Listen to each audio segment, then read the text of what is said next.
dans l'histoire diplomatique du XXIe siècle, c'est la première fois qu'un clash d'une telle importance ait lieu dans le bureau ovale, c'est-à-dire le bureau symbolique et sacré des présidents des États-Unis, avec un chef d'État étranger en mondovision. Donald Trump lui-même, en concluant cette phase-là, a dit que les images de ce clash avec Zelensky allaient faire de très bonnes émissions de télévision. Lui-même, il était d'accord. Il a dit, c'est sûr que les télévisions et Internet vont chauffer ce soir. Et que lui, il a laissé exprès. Eh bien, il a permis exprès que tout cela soit vu pour montrer sa bonne foi et montrer que lui, il est un homme de transparence. Nous allons nous sentir très bien. On va se sentir très bien, très fort. Non, actuellement, vous n'êtes pas dans une bonne position. L'Ukraine est dans une mauvaise position et vous l'avez permis ça d'arriver.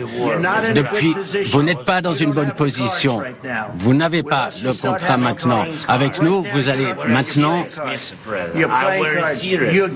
Vous êtes en train de parier avec la vie de millions de personnes. Vous jouez avec la guerre mondiale, la troisième guerre mondiale. Ce que vous faites, c'est un manque de respect. C'est un manque de respect à ce pays, cette nation. Et est-ce que vous avez dit merci une seule fois ici, dans cette réunion? Est-ce que nous vous avons entendu dire merci? Vous êtes allé en Pennsylvanie et faire campagne pour l'opposition en octobre. Et vous devez apprécier ce que nous faisons. Le président tente de sauver votre pays. Excusez-moi. Si vous croyez que vous parlez plus fort, si vous parlez fort, vous allez avoir raison. Quand vous parlez de la guerre en Ukraine, il ne parle pas fort. Votre pays a des gros problèmes. Et vous n'êtes pas en train de gagner, vous n'êtes pas en train de vaincre. Mais il y a beaucoup de chances que vous puissiez vous en sortir grâce à nous. Monsieur le Président, depuis le début, nous avons été seuls. Et on vous a dit merci. On vous a donné... Avec le président stupide, on vous a donné 350 milliards de dollars. On vous a donné des équipements et du matériel militaire. Vous vous êtes servi de notre équipement. Si vous n'aviez pas notre équipement militaire,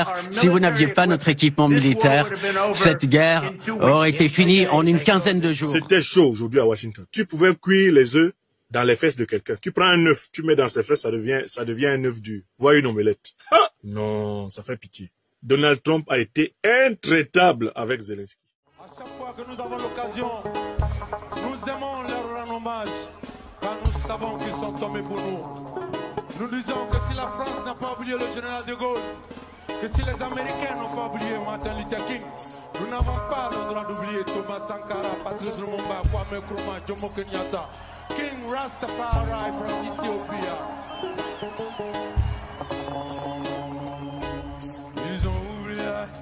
La prison d'Assabo. Nous avons retenu de cet entretien que Donald Trump rejoint le président Vladimir Poutine et la Fédération de Russie et il rejoint les plus de 3/4 de l'humanité sur la compréhension du conflit qu'il y a eu et qu'il y a entre la Russie et l'Ukraine.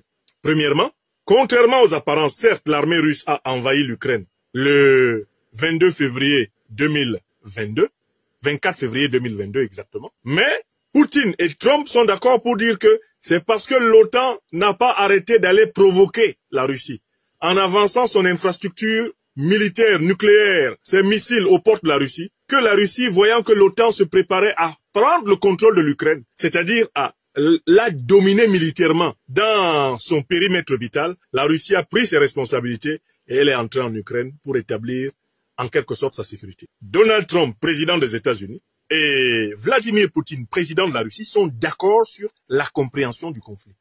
Ils rejoignent dans cette analyse le pape François, qui a dit que la guerre entre la Russie et l'Ukraine n'aurait jamais éclaté si l'OTAN n'était pas venue, je cite le pape François, pape de Rome, aboyer aux portes de la Russie. Et tout le monde peut bien regarder l'emplacement des forces armées de l'OTAN en 1991, au moment du démantèlement de l'ancienne Union soviétique, et regardez l'emplacement des forces de l'OTAN maintenant en 2025. Vous allez voir qu'ils sont partis de l'ouest vers l'est et qu'ils sont arrivés aux frontières de la Russie avec leur infrastructure nucléaire, menaçant littéralement la Russie de dépeçage, la menaçant de soumission, de vassalisation à travers leurs dispositifs stratégiques. Ça, c'est le point 1. Deuxièmement, Trump et Poutine sont d'accord pour dire que c'est le traitement qui a été réservé aux Ukrainiens russophones par le régime de Zelensky. Ce traitement-là a accéléré l'entrée des troupes russes pour défendre les populations russophones d'Ukraine. Trump est d'accord là-dessus avec Poutine et accorde à Poutine que les territoires qu'il a conquis militairement à l'est de l'Ukraine restent à la Russie. D'autant plus que ce sont des territoires majoritairement russophones. Deuxième point.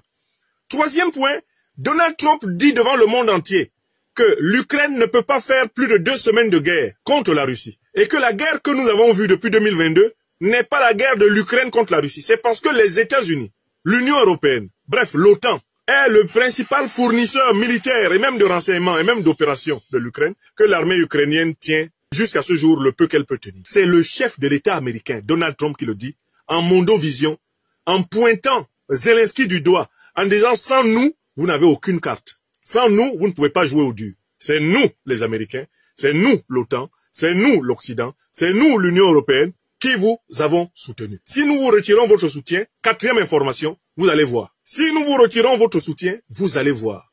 Vous allez déchanter. Poutine va vous tailler en pièces. » Dans d'autres déclarations, Donald Trump a même dit que si Vladimir Poutine n'avait pas de sentiment pour le peuple ukrainien, qui est un peuple frère du peuple russe, il aurait déjà rasé toutes les villes ukrainiennes. Donald Trump l'a dit. Il y a une cinquième chose qui est importante, c'est que on ne sait pas le contenu de l'accord sur les ressources minières ukrainiennes qui a été proposé par Donald Trump à Zelensky. Ce qu'on sait quand même, c'est que Trump est un homme d'affaires. Et il dirige les États-Unis en chef d'entreprise. L'entreprise Make America Great Again. Pour lui, les États-Unis ont dépensé près de 400 milliards de dollars pour financer Zelensky dans sa guerre contre la Russie. Il faut que les États-Unis rentrent dans leurs fonds avec intérêt. Donc on peut imaginer que l'accord qu'il avait rédigé là, dont il a commencé à faire signer certaines pages à des dirigeants occidentaux, et peut-être, je n'en suis pas certain, peut-être déjà au président Macron, dans cet accord-là, les États-Unis probablement dépouillent l'Ukraine de tout ce qui lui restait de réserves stratégiques. Et il est certain que Zelensky ait trouvé qu'après l'avoir utilisé pour faire la guerre contre la Russie, c'est vraiment méchant de lui prendre tout ce qui reste de l'Ukraine et de le mettre dans les comptes bancaires américains. Zelensky est donc arrivé à Washington, étant très boudeur. Quand il a lu sans doute le texte de l'accord, son sang n'a fait qu'un tour. Vous savez que Zelensky à la base c'est un comédien, c'est un type d'émotion, c'est un émotif. Son sang n'a fait qu'un tour et il a commencé à grincer des dents. Alors que Trump lui dit, je vais te sauver la vie, toi-même Zelensky, je vais te sauver peut-être ton pouvoir, tu auras un petit pouvoir dans la nouvelle Ukraine, eh bien débarrassé des territoires devenus russes, je vais t'arranger, mais en retour tu ne me refuses rien. Je veux que les États-Unis rentrent dans leur compte, que les États-Unis récupèrent leur argent. Donc on peut imaginer que Zelensky trouve l'accord minier extrêmement injuste. Mais dans la même période, l'actuel ministre français des Affaires étrangères, ou plutôt, oui, non, c'est pas le ministre des Affaires étrangères, c'est le ministre français des Armées, Sébastien Lecornu, a dit que la France était en train de négocier depuis un certain nombre de mois avec l'Ukraine un accord sur l'exploitation des ressources minières. Donc en fait, on découvre que l'Occident n'avait pas volé au secours de l'Ukraine pour les soi-disant nobles raisons habituelles. La démocratie, l'état de droit, les valeurs. Non, en fait, tout le monde est allé en Ukraine pour la dépouiller. Vous avez vu l'accord là que Trump veut faire signer à Zelensky, mais en réalité, c'est la privatisation du sous-sol ukrainien et des terres arables, les terres fertiles exceptionnelles de l'Ukraine. D'accord? Mais on découvre que même côté français, il était question de faire signer aux Ukrainiens des accords qui leur permettent de récupérer les richesses ukrainiennes à très bas prix. Vous voyez, tout ceci n'est-il pas une école pour l'Afrique? C'est une école pour l'Afrique, il faut en tirer 3 leçons. Il ne faut plus jamais croire à la propagande de la démocratie et des droits de l'homme. C'est de la propagande. Quand ça sort de l'élite néocolonialiste et impérialiste occidentale. Tant pis pour celui qui croit en cette histoire. Au nom de la démocratie et des droits de l'homme, ils ont cassé la Somalie. Ils ont cassé la Syrie. Ils ont cassé l'Irak. Ils ont cassé la Serbie. Au nom de la démocratie et des droits de l'homme, ils ont déstabilisé le Sahel. Au nom de la démocratie et des droits de l'homme, ils attaquent tous les pays qui résistent en réalité à leur conception des intérêts, à leur conception du droit international et de l'économie internationale. Première leçon, ne plus se laisser charmer par cette propagande, les juger sur leurs actes. Deuxième leçon, regardez Zelensky. Quand on lui disait que servir l'impérialisme occidental n'a jamais rien rapporté à personne, il n'a pas écouté. S'il avait regardé l'histoire du monde, il aurait vu Manuel Noriega, qui pendant très longtemps était la marionnette des États-Unis, qui a fini par se faire récupérer et jeter en prison aux États-Unis, le dictateur du Panama. S'ils avaient regardé l'histoire, ils auraient vu Saddam Hussein, qui a servi aux Américains de cheval de Troie pour attaquer l'Iran. Il était président de l'Irak. Pendant 10 ans, une guerre qui a coûté plus de 3 millions, 4, 5, 6 millions de morts à l'Iran et à l'Irak. Elle a été menée et Saddam Hussein était armé par l'Occident, notamment les États-Unis, contre le régime de Khomeini. N'est-ce pas? Comment Saddam Hussein a-t-il fini? Pendu par les Américains. Oui ou non? Venons en Afrique. Mobutu Sese Seko Kukumbendu Wazabanga, qui avait reçu 250 000 $ de la CIA pour tuer Lumumba. Où est-ce qu'il a fini, Mobutu? Il a fini renversé par un complot de la même CIA soutenant Museveni, eh bien Kagame et Kabila pour prendre le pouvoir à travers l'AFDL à Kinshasa. Oui ou non? Il a fini enterré, pesant 36 kilos, eh bien au Maroc. N'est-ce pas? Muammar el-Kadhafi, le guide libyen, avait tenté une embellie avec l'OTAN, avec les États-Unis en général, en passant par la France de Sarkozy. Il lui a donné des dizaines de millions de dollars libyens pour financer sa carrière politique en échange de sa médiation auprès des autorités occidentales. Ça a fini comment? C'est l'OTAN qui a tué Kadhafi et principalement les puissances américaines, françaises et britanniques dirigées par Obama, Sarkozy et Clinton. Obama, Sarkozy et Cameron. Ce sont eux qui ont tué, eh bien, Kadhafi. Après avoir donné à Kadhafi l'impression qu'ils le réintégraient dans leur soi-disant communauté internationale. Voilà quelques exemples, très simples, du service qu'ils ont rendu à ceux qui leur rendent service. Au point que la diplomatie iranienne a publié ces derniers temps un petit communiqué pour dire que ceux qui servent les intérêts de l'impérialisme américain n'ont jamais été récompensés. Les Iraniens le disent parce qu'ils se souviennent du sort qui a été réservé à Saddam Hussein, leur pire ennemi. C'est sous injonction américaine, ce sont les soldats américains même qui sont allés le trouver dans le trou où il se cachait, qui l'ont livré à ses pires ennemis irakiens et qui ont veillé à ce qu'il soit pendu haut et court. Je rappelle tout ceci pour que les Africains comprennent très bien que quand toi, dirigeant africain, tu décides de servir les intérêts étrangers contre ton peuple, il ne faut pas penser que les étrangers là vont te protéger. Quand ils vont décider de changer de marionnette, parce que toi tu as été usagé, ce sont eux qui vont te pendre. Les puissances étrangères impérialistes n'ont aucune pitié pour leurs serviteurs. Elles savent que leurs serviteurs ne sont pas soutenus par les peuples qu'ils ont martyrisés. Donc quand elles veulent se débarrasser de leurs serviteurs, c'est sans scrupule. On sait que de toutes les façons, tu as un dictateur au Congo, tu as un dictateur au Cameroun, tu as un dictateur en Côte d'Ivoire, hein? Tu as un dictateur en Afrique. Le jour où ceux qui t'ont aidé à être dictateur ne veulent plus de toi, l'Afrique ne va pas lutter pour toi. Le peuple ne va pas lutter pour toi. Ils vont quand même dire bon débarras. Donc voilà comment ils remercient en monnaie de singe tout ce qui les sert. Regardez Zelensky. Mais Zelensky, aujourd'hui à Washington, en réalité, la grande question qui se pose pour lui, c'est de savoir qu'est-ce qui explique. Il y a 3 questions qui se posent sur le comportement de Zelensky. Première question, pourquoi a-t-il osé contredire Donald Trump alors qu'il sait qu'il est en position de faiblesse sur le papier? Ça, c'est la première question. La deuxième question, c'est qu'est-ce qui va se passer maintenant qu'il a contrarié Donald Trump et qu'il n'a pas signé l'accord que Donald Trump avait préparé pour lui, avec le stylo qui était déjà posé dans la salle où on a vu le même Donald Trump accompagner le président Macron. Qu'est-ce qui va se passer? Bon, voilà les 2 questions. Je commence par la première. Je fais l'hypothèse que si Volodymyr Zelensky a osé défier, régimber, rouspéter, quand son maître, son tuteur Donald Trump lui parle dans le bureau ovale des États-Unis, qui plus est en présence d'un bouillant vice-président DJ Vance, qui était littéralement ici comme le pitbull de Trump. C'est-à-dire que Trump tenait la laisse et il envoyait DJ Vance mordre de temps en temps Zelensky, juste pour le plaisir. D'où est venu le courage de Zelensky de contredire devant les caméras en Mondovision le président Trump et son vice-président? Ce courage vient du fait qu'il sait qu'aux États-Unis, toute la classe politique n'est pas rassemblée derrière Trump. Il sait que les démocrates qui ont perdu les élections, eh bien, souhaitent que Trump échoue dans son rapprochement avec la Russie. Donc, Zelensky aux États-Unis sait qu'il est soutenu par les anciens défenseurs de ce qu'on a appelé le deep state américain démocrate. S'il a osé parler comme ça, c'est parce qu'il sait qu'il a des soutiens à Washington. C'est-à-dire dans l'ancien régime, Biden, Obama. N'est-ce pas? Ça, c'est le premier point. Et un deuxième point qui est important. Il sait que le président Donald Trump a conscience d'être assis sur un fauteuil éjectable, non pas par des voies démocratiques. Le président Donald Trump est l'un des rares présidents qui est réélu, après avoir déjà été élu une fois, et qui, avant de s'installer pour la 2e fois sur le fauteuil, échappe à un assassinat. L'oreille de Trump a encore le trou de la balle qu'il a loupé. Et Zelensky sait que Trump sait que sa politique contre les intérêts de l'oligarchie pro-démocrate, cette politique lui vaut beaucoup d'ennemis aux États-Unis. Donc, l'attitude de Zelensky s'explique par le fait qu'il sait que les ennemis américains de Trump sont ses amis, lui, Zelensky. S'il se comporte comme ça, c'est parce qu'il compte sur le lobby anti-Trump. C'est pas parce que les démocrates ont perdu le pouvoir aux États-Unis qu'ils n'ont plus de pouvoir de nuisance. La preuve, Trump sait que sa sécurité est en danger.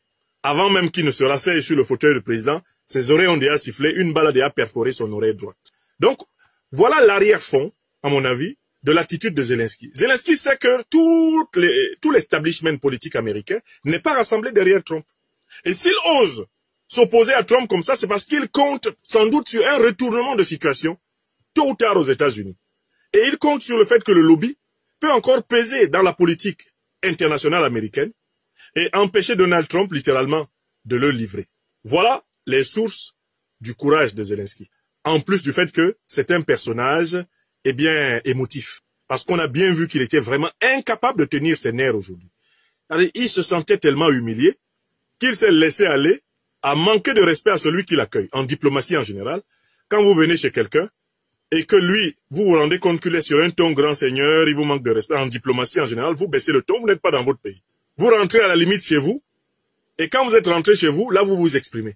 Mais là, il a décidé de contredire Donald Trump en Mondovision dans le bureau ovale, et DJ Vance lui a fait remarquer que c'est une offense grave. Du coup, on pose la deuxième question, qu'est-ce qui va se passer? Alors Trump lui a dit, si tu ne signes pas l'accord que j'ai préparé, ce qui va t'arriver, je ne suis pas dedans. Qu'est-ce que ça veut dire? C'est-à-dire que la durée de Zelensky au pouvoir à Kiev est en jeu. Et Zelensky a d'abord une personne qui ne veut plus voir sa tête à Kiev. C'est bien sûr la Russie de Poutine. Mais maintenant, il y a une deuxième personne qui ne veut plus voir sa tête à Kiev. C'est le gouvernement américain de Donald Trump. Ça fait deux. Donc Zelensky se retrouve entre le marteau américain et l'enclume russe. Un proverbe ivoirien dit, amusement où on applaudit, moustique n'est pas dedans. Amusement où on applaudit là. Moustique n'est pas dedans. Parce que le moustique sait que s'il se retrouve entre le marteau et l'enclume, il est mort. Il est mort fini. Donc, il me semble que tous ceux qui aiment Zelensky, s'il y a encore des gens qui l'aiment dans le monde, devraient lui donner un seul conseil, c'est de démissionner de la présidence de l'Ukraine et d'aller directement dans un pays d'exil. Là, je viens à mes analyses à moi. Le président Zelensky, pour prolonger sa durée de vie, a intérêt à démissionner. Parce qu'il n'a plus le soutien américain, et il est sûr d'avoir l'hostilité de la Russie. Donc, eh bien, le bon sens voudrait qu'il démissionne et qu'il permette à une administration ukrainienne moins marquée que lui de négocier le cessez-le-feu, négocier la fin de la guerre, négocier la nouvelle relation avec l'Ukraine et l'Europe. Si le président Zelensky persiste à rentrer à Kiev dans le but, avec les menus moyens que pourraient lui apporter les Européens par exemple, s'il persiste à vouloir affronter la Russie, avec le retrait de l'aide militaire américaine, son pronostic vital, lui, Zelensky, est directement engagé.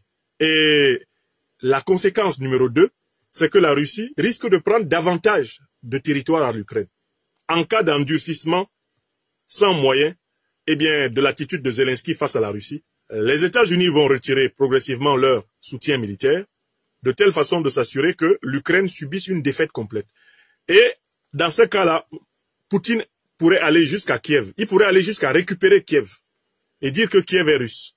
Voilà sur ce sujet-là ce que je voulais vous dire. S'il y a donc des gens qui aiment le président Zelensky, je pense honnêtement qu'ils doivent lui conseiller de venir en exil en France, en Angleterre ou en Allemagne, ou même de demander un asile politique aux États-Unis. Mais je pense que là-bas, ils vont même plus le garder. Il peut aller au Canada, les pays de ceux qui l'ont soutenu pendant sa guerre, qui restent là-bas. Moi, j'avais donné un conseil comme ça à un président. Malheureusement, mon conseil s'est avéré. À une semaine, mais c'était 10 jours même de son élimination, le président Idriss Déby Itno était à Brazzaville au Congo. J'ai fait une conférence ici pour lui dire qu'à mon avis, il ne faut plus qu'il rentre assumer le pouvoir au Tchad. Que s'il rentre là, avec toutes les vérités qu'il avait commencé à dire partout, eh bien, je craignais pour ça. Malheureusement, 10 jours plus tard, on annonçait qu'il avait été assassiné. Le président Zelensky que j'ai vu là est arrivé à la limite de sa capacité de manœuvre politique. Qui plus est, il n'a pas le soutien de l'écrasante majorité des pays du monde. Il a le soutien d'un certain nombre de dirigeants de l'Union européenne, même pas le soutien des peuples. Parce que les peuples européens ont beaucoup souffert. L'argent qui a été sacrifié, l'argent français, l'argent européen qui a été sacrifié au soutien de l'Ukraine, les Européens l'ont en travers de la gorge. C'est la crise énergétique, c'est la crise fiscale, c'est la crise budgétaire, c'est la crise économique dans toute l'Europe de l'Ouest. en partie à cause de l'augmentation du coût de l'énergie provoquée par la guerre russo-ukrainienne et par l'effort de guerre européen en faveur des Ukrainiens. Eh bien, donc les peuples en ont marre, en Europe ici. Voilà d'ailleurs l'un des facteurs d'augmentation de la montée en puissance de l'extrême droite.